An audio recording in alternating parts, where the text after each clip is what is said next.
reason behind ganong taata diri karon ang ato ang mga Pantawid graduates. May hapon natong tanan.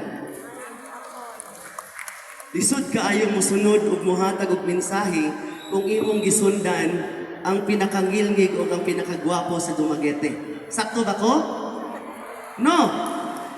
So, on behalf or sa ngalan sa atong gobernador, Governor Chaco Sagarbarria, gitahasan ko karong hapon nga mohatag og mensahe o commitment para sa ato mga Pantawid graduates.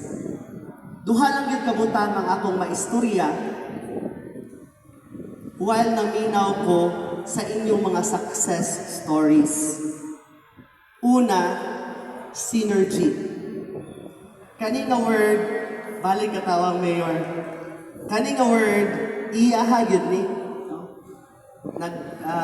Dungan mig activity sa pag-craft sa Comprehensive Development Plan. Ako gining ibaraw niya ang word nga synergy. The reason why nagmalampuson ang programa sa Pantawid, it's because of synergy. Pagtinabangay, no, sa pagbuko sa mga resources, ug pagtinabangay sa mga katauhan, sa tanang mga opisyales, sa tanang mga legislators, executive and legislative, para matabangan ang atong mga katauhan. Not only that, also atong mga partners are here.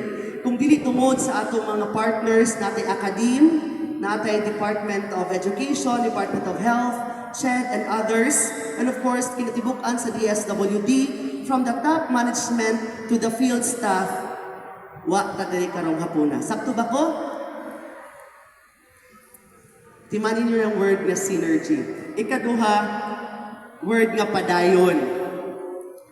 Dili na human diri ang ato ang journey to success, no? Sama sa ilang gingon, ni graduate na ta, okay na. Nindot kaayo to ang words, no? Gani na meaning sa 4 piece ni itong first na to nga ano?